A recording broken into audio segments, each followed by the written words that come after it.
नमस्कार सम्पूर्ण लघुकथा प्रेमी मनहरुमा।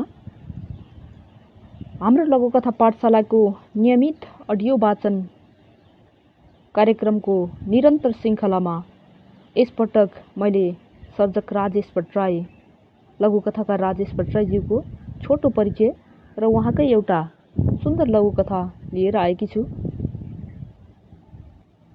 सर्जक राजेश भट्टराईको जन्म विक्रम सम्वत 2040 साल साउन महिनाको 20 गते काठमाडौँमा भएको हो। पिता श्री विश्वनाथ भट्टराई तथा माता श्री विजया भट्टराईका सुपुत्र। राजेश भट्टराईको स्थायी ठेगाना सैना मैना रूपन्देहीमा हो। सैना मैना 11 भनेर लेख्नु भएको छ उहाँले। र अस्थायी रूपमा उहाँ सुर्खेत रहँदै बस्दै आउनु भएको छ। औपचारिक शिक्षाको हकमा शिक्षा शास्त्रमा स्नातक तथा आयुर्वेद चिकित्सा शास्त्रमा प्रवीणता प्रमाणपत्र तहसम्मको शिक्षा उहाँले हासिल गर्नुभएको छ। पेसाले उहाँ स्वास्थ्यकर्मी हुनुहुन्छ र प्रकाशित कृतिको हकमा उहाँका अहिलेसम्म प्रकाशित कृति नै त छैन, फुटकर रचनाहरू धेरै नै विभिन्न मिडियाहरूमा प्रकाशित हुँदै आएका छन्। फेसबुकका पेजहरूमा पनि प्रकाशित हुँदै आएका छन् र उहाँ हालसम्म खासै कुनै सङ्घ संस्थाहरूसँग आबद्ध त हुनुहुन्न। स्वतन्त्र रूपमा उहाँको लेखन यात्रा अगाडि बढेको छ।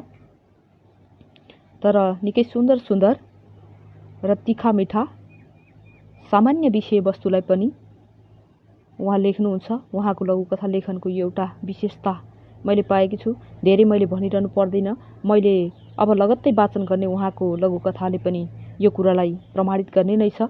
उहाँको यो लघुकथा यात्रा, उहाँको यो सिर्जना यात्रा अझै सिर्जनामय बनोस्। मेरो व्यक्तिगत तर्फबाट र हाम्रो लघुकथा पाठशाला परिवारका तर्फबाट उहाँलाई हार्दिक बधाई, शुभकामना, शुभेच्छा, शुभाशिष भन्दै यस बसाइमा म सर्जक राजेश भट्टराईकै लघुकथा उफ वाचन गर्न चाहन्छु। लघुकथा उफ। जन्तीको लस्कर लिएर बेहुली लिन भनी बेहुलीको घर पुगेँ, तर उनी त अरूकै प्रेमिका रहेछिन्। हामी पुग्दा भागिसकेकी। माफ पाऊँ हजुर, छोरी त्यस्ती छे भन्ने थाहा भएन। हाम्रो त नाकै काटी। कान्छी छोरी अन्माइदिन्छौँ, लगेर इज्जत जोगाइदिनुहोस्। रुँदै बेहुलीका बा आमाले 16 वर्षकी छोरी टक्र्याए। तिनैलाई सिन्दुर हाली घर भित्राए, तर भित्राएको केही दिनपछि ख्याङख्याङ खुङखुङ गर्न थालिन्। चिसोले छोएछ। माइतमा चाहिँ आमासँगै सुत्ने रहेछिन्। एक रात म पिसाब लागेर उठ्दा देखेँ सिरक फालेर नाङ्गै भएकी। सिरक ओढाइदिएँ। यस्तो त सधैँ जसो हुन्थ्यो। यस्तैमा मेरी आमाले भन्नुभयो, हामी दुवै सँगै भएका बेलामा मलाई नाति खेलाउने इच्छा छ, छिटो पाइदेऊ। मनमा नै सोचेँ, यसले आफ्नै त स्याहार गर्न सक्दिन, के बच्चाको गर्ली।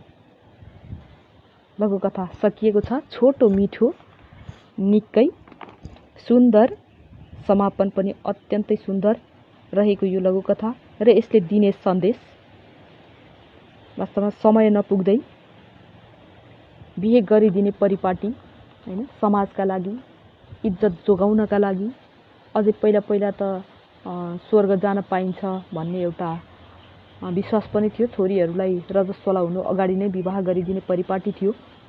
यस्तो अझै पनि कतिपय ठाउँहरूमा छँदै छ भन्नुपर्छ। र यस लघुकथामा भएको यो जुन एउटा घटना छ, दिदी हिँडिसकेपछि बहिनीलाई नै अन्माइएको घटना, जसको चाहिँ खाने खेल्ने उमेर छ, सानै छन्, किशोरी अवस्थामा छन् हैन, शरीर परिपक्व भइसकेको छैन, चञ्चल वय हो, आफ्नै वस्त्रको आफैले ख्याल गर्न नसक्ने अवस्था छ, आफ्नै शरीरको ख्याल गर्न नसक्ने अवस्था छ। त्यस्तो अवस्थामा उता फेरि सासूको, आमाको रुचि इच्छा भनेको त्यही त हो, त्यस्तै त हुन्छ। बिहे भइसकेपछि नाति नातिना आउन्, घरभरि खेलाउन पाइयोस्, शून्यताले नछोओस्, यस्तै चाहना हुन्छ। र यो लघुकथाले यस्तै कुराहरू बोलेको छ। र यसका लेखक म पात्रले आफ्नो श्रीमतीको अवस्था हेरेर अब अर्को जिम्मेवारी पनि, आफ्नै जिम्मेवारी वहन गर्न नसकिरहेको अवस्थामा अब बच्चाको जिम्मेवारी उसले कसरी वहन गर्ली चिन्ता व्यक्त गर्नुभएको छ। र लघुकथाको शीर्षक नै उफ राख्नुभएको छ। निकै सार्थक शीर्षक रहेको छ। सर्जक राजेश भट्टराईले हाम्रो यस कार्यक्रममा यो छोटो परिचय र लघुकथा पठाएर हामीलाई सहयोग गर्नुभएको छ। यसका निमित्त हाम्रो लघुकथा पाठशाला परिवार उहाँप्रति आभारी छ।